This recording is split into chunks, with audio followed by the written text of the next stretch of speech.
안녕하세요, 베리드림입니다. 오늘은 블루베리 수확과 관련된 내용을 말씀드리려고 하는데, 내용을 말씀드리기 위해 저희 베리드림 블루베리 농장으로 출발하기 전에 오늘 어떤 내용을 할 것인가에 대해서 간략히 먼저 말씀드리겠습니다. 이 블루베리 재배 방법 중에 실질적으로 블루베리를 수확하고 포장, 배송하는데 발생하는 문제점들을 예방, 방지하는 방법과 또 수확을 할 때 기온 직후 수확을 해야 되는지 등에 대해서 실질적인 수확에 대한 노하우를 자세히 알려드리는 시간을 갖도록 하겠습니다. 블루베리를 수확을 할 때 이슬이 많이 오거나 비가 온 직후 수확을 어떻게 해야 되는지에 대해서도 자세히 알아보도록 하겠습니다. 블루베리 재배 농가분들 입장에서는 실질적인 금전적인 수익과 연관되는 문제이니까 자세히 관련된 사항을 기록해 두셨다가 사용하시면 참 좋을 듯 싶습니다.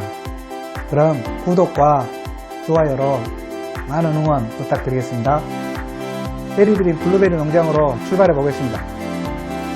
그럼 이번에는 블루베리 농가에서 요즘 많이들 사용하시는 예냉기에 대해서 자세히 또 한번 알아볼까요? 모든 과일은 가지에 이렇게 달려 있을 때와 수확을 하고 땄을 때 그 온도가 약간 변합니다.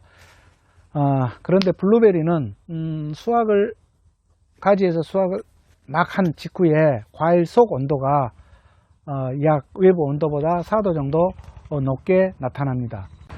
그런데 이렇게 수확 직후 과일의 온도가 외부의 온도보다 4도 이상 높은 것을 방치를 하게 되면 그 경도, 즉 과일의 단단함이 조금 더 약해지고요. 그러면은 농가 입장에서는 유통에 문제가 생기겠죠.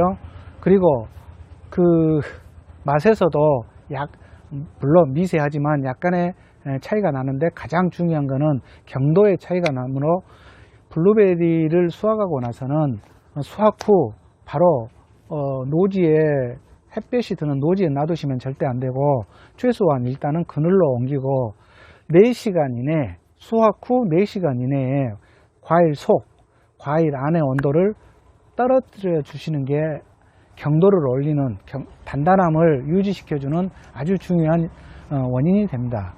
그래서 이때 수확 후 그늘로 옮겨진 블루베리 과일을 예냉기를 통해서 과일 속 온도를 순간적으로 떨어뜨려 주면 경도가 유지가 되고 조금 더 단단함을 알 수가 있는데, 그 이유 때문에 예냉기를 사용하게 되지요.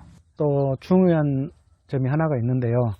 과일 속 온도를 무조건 많이 낮추는 것이 중요할 때도 있는데, 결로 현상이라고 이 온도차로 인해서 생기는 물방울을 말하는데요. 이 결로 현상이 생기게 되는 원인이 모든 지금 이 공기층에는 습도가 유지되어 있습니다. 근데 이 습도가 이 외부 온도에 따라서 그대로 이 습도로, 눈에 보이지 않는 습도로 남아있는 경우도 있지만, 온도 차이에 따라서 이게 물방울, 즉 눈에 보이는 물로 나타날 수도 있습니다. 예를 들어서 외부 온도가 30도이고 조금 습한 날이어서, 즉 습도가 60에서 65% 정도 그 이상일 때, 습한 날일 때 블루베리를 수확을 해서 온도를 낮춰야 된다, 이거 하나만 알고 계셔가지고 블루베리 과일 속 온도를 22도 이내로 낮춰버리면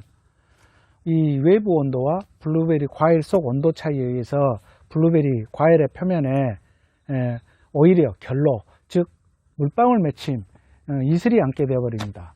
그래서 통상적으로 외부 온도와 블루베리 과일의 온도를 10도 이상 벌어지지 않게, 즉 외부 온도가 30도라 하면 블루베리 과일의 온도를 20도 이내로 떨쳐버린다든가 이렇게까지 하시면 안 되고 10도 범위 이내에서 하시면 아까 말씀드린 결로 현상은 나타나지 않습니다. 그래서 이 기본적인 원리를 이용하시면 과일을 수확하실 때 30도가 되더라도 습도가 전혀 없는 날도 있고 또 어떤 날은 습도가 아주 높은 날도 있기 때문에 일단은 이 기본적인 원리를 아셔야 응용을 하실 수가 있습니다.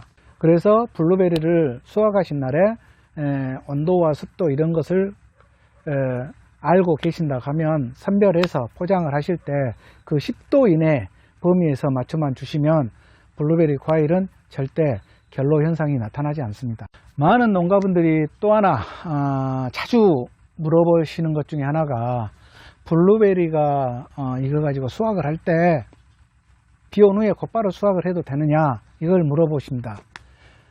결론적으로 말씀드리면 안 됩니다. 왜냐하면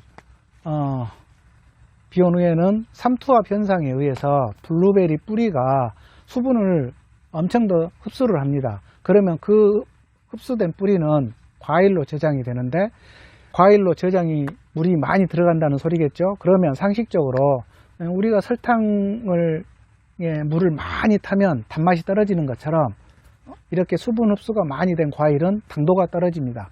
그리고 또 수분 흡수가 많기 때문에 경도, 단단함도 유지가 되지 않습니다. 그래서 일단 비온 직후 수확은 가능하면 안 하시는 게 좋습니다. 블루베리 과일은 외부 온도와 대략적으로 약 10도씨의 차이가 나는데요. 예를 들어서 외부 온도가 30도라고 하면 블루베리 과일 표면의 온도는 7, 8도에서 40도 가까이, 외부 온도가 40도에 육박하는 한참 수확 시기에는 거의 50도에 육박하는 표면 온도가 온도 상승이 나타납니다. 이때 이 블루베리 과일은 고온 장애를 조금씩 겪게 되는데요. 이는 수분이 부족해서 나타나는 수분 장애와는 조금 다른 것입니다. 통상적으로 우리나라 기준으로 봤을 때 7월 중순 이후부터 8월 중순 사이에 고온 장애가 나타나는 시기인데요. 물론 고온 장애가 전혀 나타나지 않는 농가분들도 아주 많습니다. 과일을 수확하려 하는데 과일에 고온 장애가 나타난다. 내 지역에서는 또는 나의 경우에는 그렇다 하면 차광막을 해 주시든 어떤 약간의 조치를 해 주셔야 합니다. 그래야 정상적인 수확을 해서 판매를 하실 수가 있게 되겠죠. 그리고 블루베리를 재배하시면서 비료들을 사용하시는데 블루베리 재배 시 절대 사용하면 안 될 비료가 한 가지 있습니다. 블루베리는 이론적으로는 염소이온의 독성을 나타냅니다. 즉 염소이온이 섞인 성분은 블루베리에 아주 막대한 피해를 주는데요.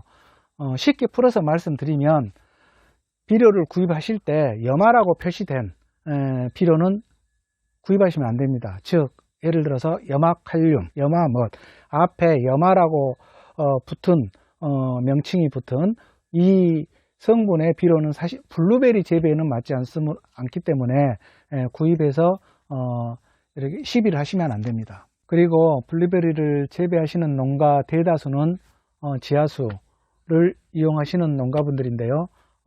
지하수 관정을 파시는 농가가 한 7, 80% 이상 되리라고 생각이 되는데 한 번씩 수질 검사를 하시는 것도 아주 중요합니다. 그 이유는 블루베리뿐만이 아니라 모든 식물은 전기전도도 ECC라고 하는데요. 전기전도도의 영향을 받기 때문에 관정, 지하수를 사용하시는 농가에서는 정기적으로 한 번씩 수질 검사를 하시는 게 블루베리 재배에 도움이 많이 됩니다. 수질 검사를 하셔가지고 성분 분석이 나오면 여러 가지 성분 분석이 나오는데요. 블루베리 재배와 관계에서는 다른 것보다는 가장 중요하게 보실 것이 전기전도도, 그리고 중탄산칼슘과 중탄산나트륨이라는 성분 분석도가 나올 겁니다. 그 세 가지만 적합하냐 부적합하냐에 눈여겨보시면 되고, 나머지 성분 분석은 굳이 블루베리 재배와는 많이 관계가 없으므로 눈여겨보실 것이 전기전도도, 중탄산칼슘, 중탄산나트륨, 이 세 가지 항목은 꼭 적합한지 부적합한지를 보시면 되겠습니다. 이상 오늘은 블루베리를 수확을 해서 수익을 얻는 과정에 필요한 예냉기나 또 결로 방지, 그리고 비온 직후의 수확 등 실질적인 농가 입장에서 필요한 수확에 관련된 내용들에 대해서 자세히 알아보았습니다. 다음 시간에도 역시 알찬 내용으로 블루베리 재배 방법에 대한 연재 다시 좋은 내용으로 찾아뵙겠습니다. 구독과 좋아요로 많은 응원 부탁드리겠습니다. 감사합니다.